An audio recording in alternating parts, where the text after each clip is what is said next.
Roland Carter ist nun bei mir, General AD. Schön, dass Sie bei uns sind. Guten Morgen, Frau Droste.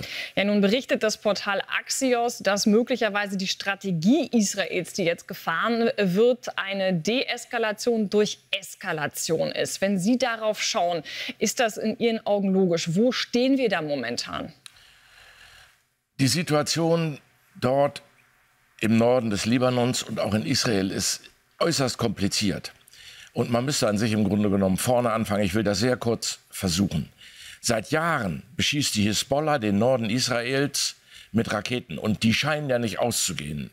Die derzeitige Bewertung geht dahin, dass dort weit über 100.000 Raketen noch im Bestand sind. Das heißt, über Tage, Wochen, Monate kann sich dieser Krieg fortsetzen. Und das hat in der Konsequenz dazu geführt, dass die Menschen im Norden des Israels ihre Dörfer, ihre Städte, ihre Wohnräume verlassen mussten. Und Netanyahu hat nun gesagt, nun hat es ein Ende. Und mein Ziel ist es, dass unsere Menschen wieder in ihre Häuser, in ihre Heimat zurückkehren können. Das Problem ist allerdings, wir haben es hier mit regulären Streitkräften auf Israels Seite zu tun und im Grunde genommen mit einer Terrororganisation, also mit Guerilla auf der anderen Seite. Und diesen Kampf, das haben wir ja schon in Gaza gesehen, zu führen, ist außerordentlich schwierig. Er wird aus der Luft geführt.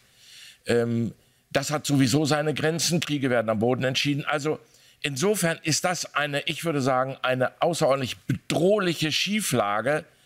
Und ich wage mir nicht auszumalen, wie das weitergehen soll. Nun sehen wir ja diese massiven Angriffe aus der Luft. Sie haben das angesprochen. Sie haben auch gesagt, wie hochgerüstet auch die Hisbollah-Miliz an Material ist. Wir haben da ja auch Bilder, die veröffentlicht worden sind, wo man, ja, ich glaube, Sekundärexplosion nennt man das. Ja. Also erst die Explosion, die Detonation nach dem direkten Angriff und dann in der Folge eben nochmal Explosion. Zeigt das in Ihren Augen auch, dass also überall letztendlich dieser Sprengstoff dort und die Raketen dort lagern? Ich bewerte das auch so, dass Israel zumindest seine Taktik, wenn nicht sogar seine Strategie verändert hat. Bislang ging es ja ausschließlich auf militärische Ziele, auf Abschussrampen, auf Logistikeinrichtungen, auf Munitionsbasen. Offensichtlich hat das nicht gereicht. Und nun passiert etwas, was irgendwo zutiefst schrecklich ist. Jetzt werden auch Hauptquartiere angegriffen und diese Hauptquartiere befinden sich oft in zivilen Einrichtungen. Gerade das ist ja die Taktik der Guerilla.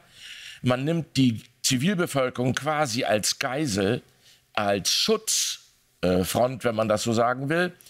Und nun beginnt Israel auch zivile Einrichtungen, von denen sie glauben, dort werden militärische Einrichtungen untergebracht, zu beschießen.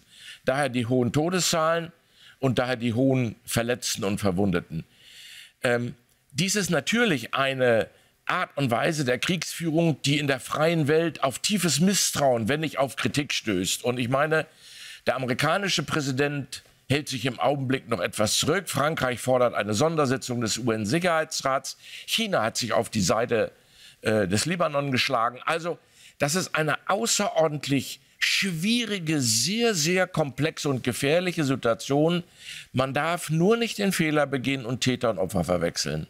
Ja, nun, das, was Sie ansprechen, gerade die Zivilbevölkerung, die natürlich darunter leidet. Wir haben ja jetzt auch im Libanon massive Fluchtbewegungen, die sich da also ergeben. Sie haben die Toten angesprochen. Nun hat allerdings eben auch, um diesem Vorwurf irgendwie zu begegnen, das israelische Militär jetzt auch noch mal Aufnahmen veröffentlicht, Animationen. Vielleicht können wir die auch gleich einmal noch mal einspielen.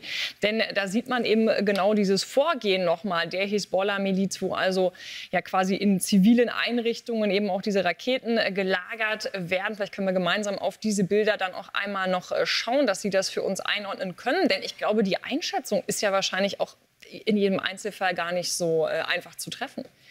Nein, und da liegt ja das Perfide, muss man sagen, von Guerilla, dass man eben zivile Einrichtungen nutzt, und zwar regelmäßig nutzt. Ich muss leider gestehen, ich habe das selber erleben müssen, damals noch auf dem Balkan. Also mir ist das durchaus vertraut. Und man nutzt es, um Hauptquartiere zu betreiben, und lässt draußen vor der Tür kleine Kinder rumlaufen. Man nutzt es, um Munition zu lagern, vor allen Dingen um Munition zu lagern. Und das hat den doppelten Effekt. Wenn man dann von israelischer Seite oder von wem auch immer auf diese Munitionslager schießt, dann hat das eben diesen Doppeleffekt. Sie kriegen nie die Munition auf einmal, sondern gibt es mehrere Explosionen nacheinander. Wenn die Menschen glauben, es wäre vorbei, dann ist es eben nicht vorbei, sondern dann beginnt diese nachhaltige Mehrfachzündung gerade von Munitionslagern. Und das führt zu diesen schrecklichen Bildern, die wir leider sehen müssen. Und die natürlich, auch das ist wieder Guerilla, die der Libanon natürlich ja geradezu idealerweise hier den Menschen präsentiert, die Sprache der Bilder, dass eben genau dieser Eindruck entsteht, die Israelis bekämpfen nun die Zivilisten im Libanon.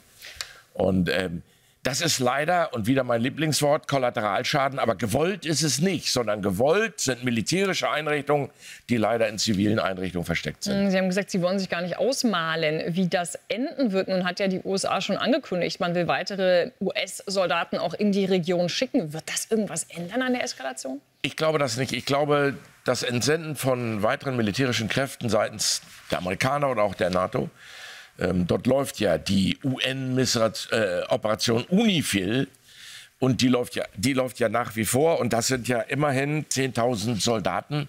Wir stellen alleine 300 zu Wasser und auch einen Teil zu Lande. Ich glaube, da geht es um Selbstschutz. Da geht es um Schutz von UN-Einrichtungen, da geht es um Schutz von NATO-Einrichtungen. Ich glaube, nein, ich bin davon überzeugt, das kann gar nicht sein, dass diese Kräfte nun mit in den Krieg eingreifen. Sagt Roland Carter, General-ID. Ich danke Ihnen ganz herzlich für die Analyse. Gerne.